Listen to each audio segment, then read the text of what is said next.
मंडळी, हा आहे उपवासाचा डोसा. भगर आणि राजगिरा वापरून केलेला आहे. याच्यामध्ये अजिबात साबुदाणा मी वापरलेला नाहीये आणि दिसायला जेवढा सुंदर दिसतोय तेवढा चवीला पण खूप मस्त झालेला आहे. तर आता हा डोसा कसा करायचा आपण बघूया. नमस्कार मंडळी, हेल्दी फूड कट्ट्यावर सगळ्यांचं खूप स्वागत.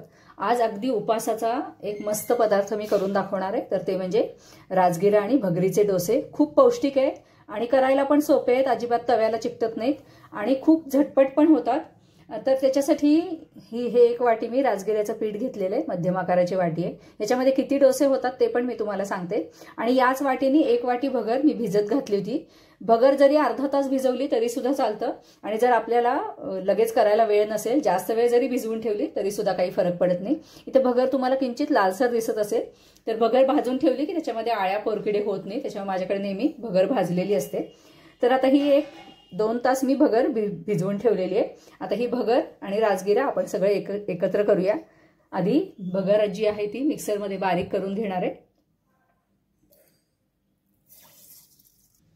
वाटताना पाणी जास्त घालायचं नाही, नाहीतर मग भगर व्यवस्थित वाटली जात नाही. आता ह्याच्यामध्ये थोडंसं आलं आणि मिरच्या घालणार आहे. जिरं घालतीये थोडं आणि 1-2च चमचे दही घातलंय. आता हे बारीक करून घेऊया. भगर वाटून झालेली. आता ह्याच्यामध्येच मी राजगिऱ्याचं पीठ पण घालतीये, म्हणजे हे सगळं मिश्रण छान एकजीव होईल. याच्यामध्ये घालूया थोडंसं पाणी, थोडं हलवून घेऊया आणि मग आपण मिक्सरमध्ये परत एकदा सगळं एकजीव करूया.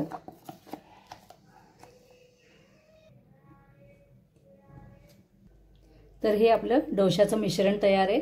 अशी कन्सिस्टन्सी पाहिजे. आता एक 10-15 मिनिटं हे आपण बाजूला ठेवूया. आता तोपर्यंत आपण डोशासाठी चटणी आणि भाजी करूया. उकडलेले 2 बटाटे घेतलेत, थोडं आलं खिसलंय आणि हिरव्या मिरच्या 1-2 घेतलेल्या आहे मी. तुम्ही तिखटाच्या आवडीप्रमाणे घेऊ शकता किंवा तिखट पण घालू शकता. थोडंसं तूप घातलेलं आहे कढईमध्ये. उपासाचे पदार्थ तुपामध्ये केलेले चांगले लागतात, पण असं तुम्ही तेल वापरलं तरी सुद्धा चालेल. थोडीशी घालूया जिरं चांगली तडतडली की मग मिरच्या घालते. जिरं तडतडली, हिरव्या मिरच्या घालूया. तुम्ही आलं फोडणीत घातलं तरी सुद्धा चालेल.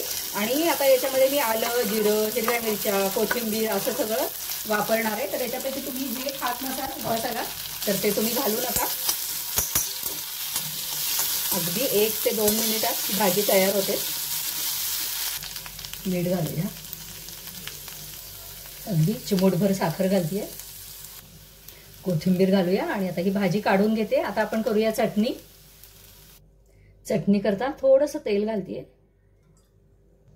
याच्यात घालूया मूठभर शेंगादाणे, कच्चे शेंगादाणे थे याच्यातच घालतीये. थोडीशी जिरं आणि एक छोटे 2 मी लाल मिरच्यांचे, सुक्या लाल मिरच्यांचे तुकडे घातलेले आहेत. मिरच्या तिखट आहेत, या बॅडगी मिरच्या असतील तर जास्त घालायला हरकत नाही.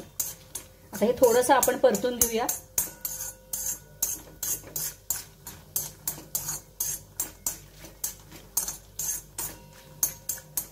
थोडेसे शेंगादाणे पटकन परतून होतील. थोडीशी चिंच घालतीये आणि शेंगादाणे आपले परतून झालेले. मी गॅस बंद करते आणि थोडं घालतीये ओलं खोबरं. याच्यातच थोडा वेळ गरम याच्यामध्ये ओलं खोबरं घातलं की चटणीला लवकर वास येत नाही. थोडंसं मीठ घालतीये, थोडासा गुळ घालतीये. चिंचेबरोबर गुळ छान लागतो. तुम्ही साखर घातली तरी चालेल किंवा नको असेल तर नाही घातलं तरी सुद्धा चालेल. आता हे मिश्रण गार झालं की आपण पुढची कृती करूया. चटणीचं मिश्रण गार झालेलं आहे. मी हे मिक्सरच्या भांड्यात काढलंय. आपली चटणी पण तयार आहे. मी एकीकडे बिडाचा तवा तापायला ठेवलेला आहे. तर आता आपण याचे मस्तपैकी डोसे करूया. त्याआधी याच्यामध्ये मीठ घालूया, व्यवस्थित मिक्स करून घेऊया.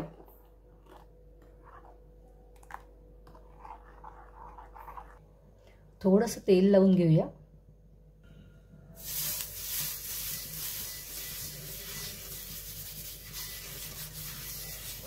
तव्याचं टेम्परेचर व्यवस्थित पाहिजे, म्हणजे मग डोसा चिकटत पण नाही आणि छान पातळ पसरता येतो आपल्याला.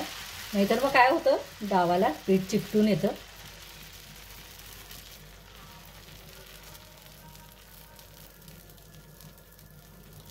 मस्त वास येतोय. कडेनी थोडंसं तूप सोडतीये.